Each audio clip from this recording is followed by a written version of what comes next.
Good afternoon, responders and RMPs. This is Chrissy Brooks. I am going to go through this week's hypothetical with you. So grab your decision tree and let's get started.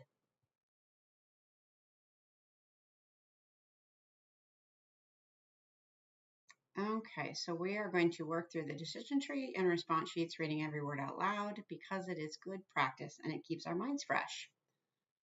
So here's our scenario.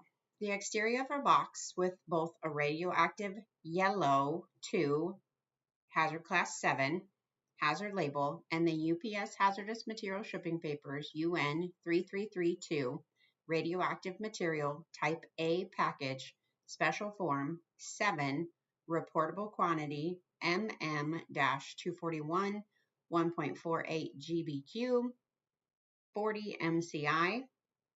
I don't know what any of that means, but it all sounds hazardous, is found damaged in a trailer. There's no material leaking out and there are no fumes that irritate the skin, visible fumes, smoke, or irritating odors. Answer the questions below based on this scenario. So this is what we've got. So we're going to start at the very top and we're going to read every single word. So revised October 2023 leaking package decision tree for designated responders small package. Is the package leaking? Is the leaking package generating heat, smoke, visible fumes, vapors, irritating the skin or eyes in any way, or leaking too large of a quantity to absorb or neutralize with the available supplies? No. Does the package have a diamond hazard label? Yes, it does. Is the package bearing a diamond hazard label with one of these materials prohibited in the UPS small package system?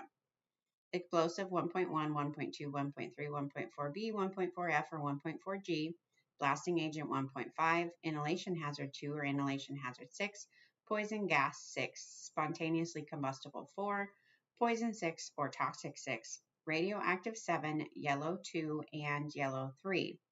So let's see, this is a radioactive yellow 2 with a in the 7 hazard class. So this one is going to be a prohibited material. This is not something that should have been allowed in our UPS system. So we're going to continue on down the decision tree with our yes answer. And our yes answer is going to bring us down to our red box. So in our red box, do not attempt to clean up the spill. Refer to the appropriate containment sheet.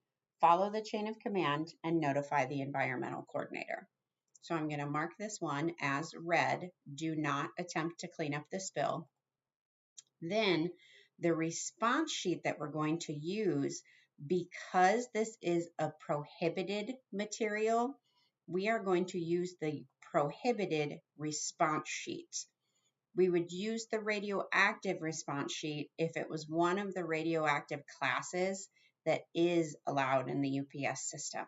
We never ever clean up a radioactive spill unless you've been instructed by your environmental coordinator to do so. But when it's prohibited, we immediately go to that prohibited and activation of chain of command response sheet. So I'm going to find that containment sheet.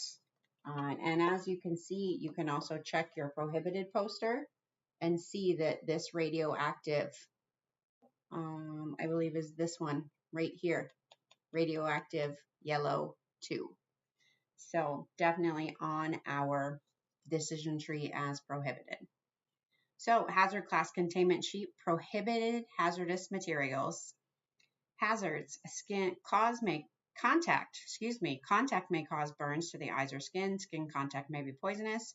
Fire may produce irritating or poisonous gases, may be poisonous if inhaled, swallowed, or absorbed through the skin.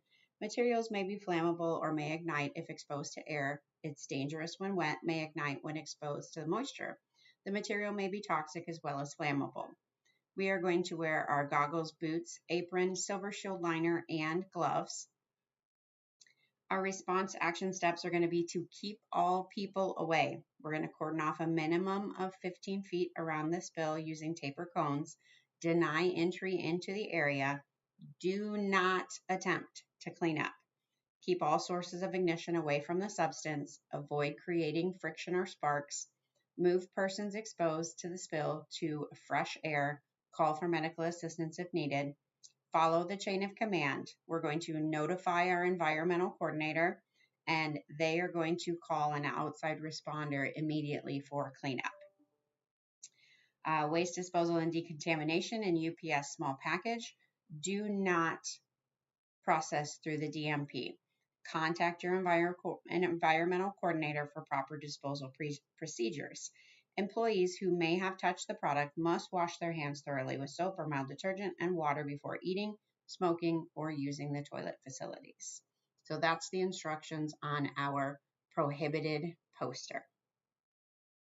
So getting into our next questions, can you yourself sign into ETT with your RACF and your token?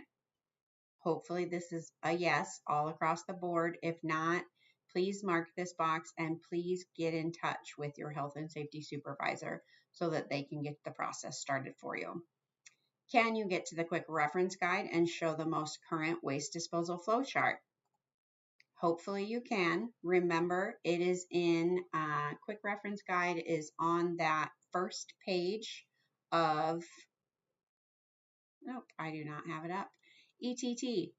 So after you sign in as a hazmat, under the hazmat tab, data entry US, it's going to be right there up in your upper right hand corner. And then waste disposal flow charts, because we are not disposing of this package, we do not need the waste disposal flow chart. The chain of command has been activated, so we are going to choose the bottom box on this question. When we activate the chain of command and are calling environmental supervisors, having an outside responder in, most of the time we are not going to be cleaning up once chain of command has been activated. Can you find a copy of a previously submitted DMN in ETT? Again, that's through the search and update tab on the main page, the very first page of ETT. You do search and update US, update your, you search by your DMN temporary ID number, then you are able to get into that. So we're going to say yes on that one. And if you have SCBA in your facility, please be sure that you have completed your don and doff exercises and your SCBA checklist. I do not have SCBA in any of my facilities, so I'm going to mark no SCBA. And then we are putting in our name and our employee number.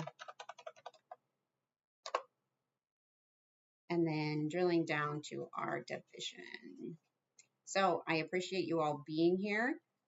Please make sure that once this page is complete, you're clicking this last button so that your information is submitted. And I will be pulling down results daily on this. If you have any questions, please never hesitate to reach out. I am here for you, and we'll see you guys all next week. Thanks so much.